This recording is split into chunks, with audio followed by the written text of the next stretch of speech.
Dave. Next up, we have Bob Gibbs. Thanks, Tim. It's great to see everybody out here tonight. It's a great crowd. We're seeing this all over in our candidate forums and our legal days. People are coming out because people know how high the stakes are. Before I get started, I want to introduce my wife, Jody. Thank you, your hand up there. Married for 34 years.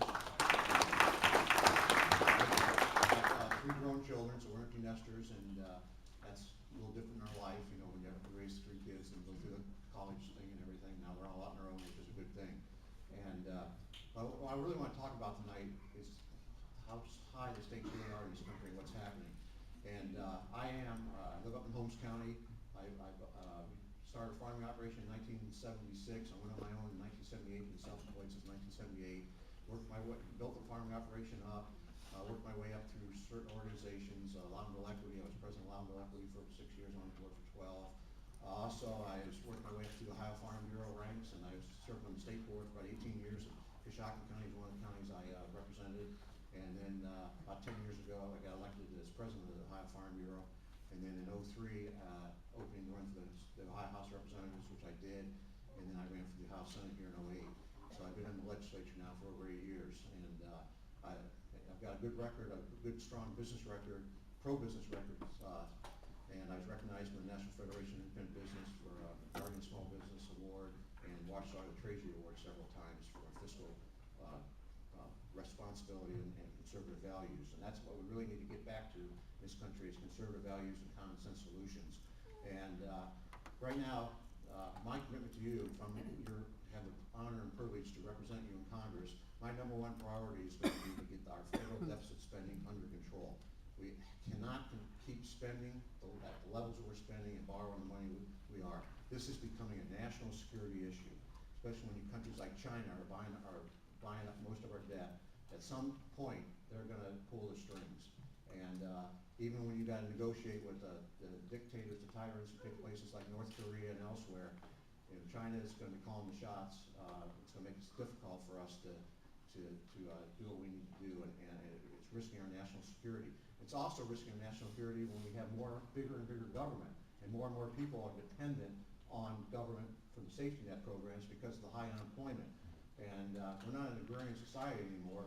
People can't go back and live off the land. They're dependent on the government and taxpayers. And when that happens, we get bigger government, and that's an erosion of our freedom. So I'm scared to death that we're going to circumvent and short-circuit our constitutional freedoms because of what's happening of our economic policy in this country. And we absolutely have to get spending under control. We have to cut taxes and rein in the bureaucrats in Washington, D.C. And that will help send the right signals to our private sector, our entrepreneurs, that it's all right to invest in your business again and grow jobs. Right now, when I meet business people all the time, they're scared to death to do anything because all the uncertainty coming out of Washington, D.C. You know, what's interest rates going to do because of the spending, what's inflation going to do, what's energy costs going to do because of cap and trade nonsense, policies like that. Now with the health care, we're going to run up the deficit more and cost the businesses. And people, I don't blame them. Why should they take additional risk on and risk what they've worked for all their life, 30 plus years, to build a small or medium-sized business? So we absolutely have to get spending under control and cut taxes and rein in the bureaucrats. And I think you'll see this economy just take off. We worked for Ronald Reagan, and that's what we need to do. And I'm committed to do that. And I'm also pretty confident that there's a tsunami coming. We're going to take Congress back this fall, and John Boehner from Ohio will be our next Speaker of the House, and then the real work will begin. And that's to cut taxes and cut the spending and get people back to work. Thank you, and glad to see you here tonight.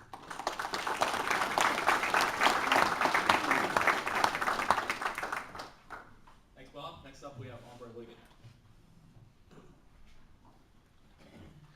Thank you.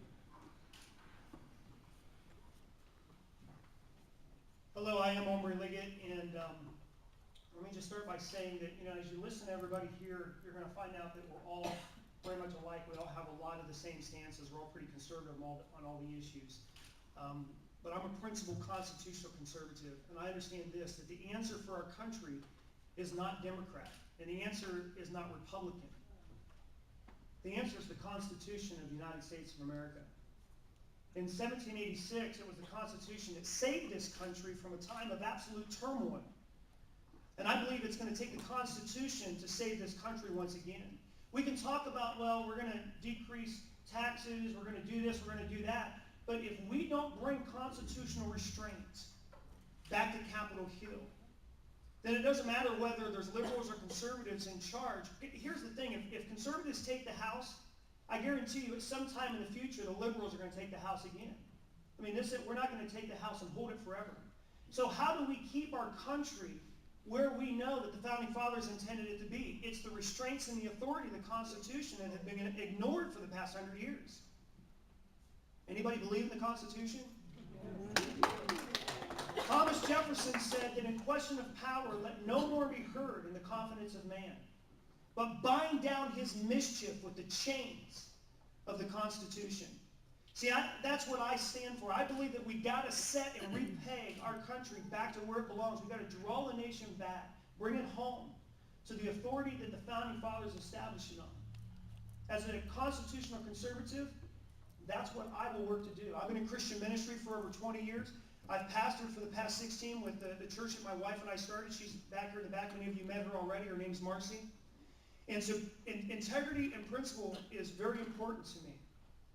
I'm not going to Washington, D.C. to build something for myself. I'm not going because I've had an ambition. I haven't been working for the past 2 years to try to establish an opportunity for myself. I'm not a career politician that will labor for my next election. I'm an American. I believe in this country. I believe that we've gotten way off course. And I believe that it's partly the responsibility of both parties. Now, I am a Republican. I believe in the foundations of conservatism. And I believe that if we can't just say conservative values, we have to say, what are those values set on? It's set on the Constitution of the United States. Albert Einstein said this: if we keep doing the same thing over and over again and expect a different result, that's insanity.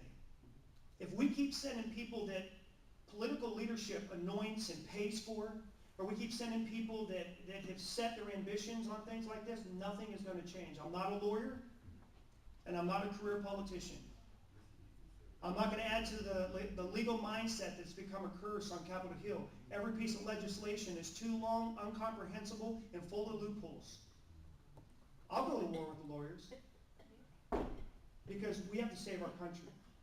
I'm Omri Liggett. I'm running for Congress because I'm a patriot and because my heart is convicted that I don't want to live in a place of darkness, but I want to live in a place of liberty and freedom. Thank you very much.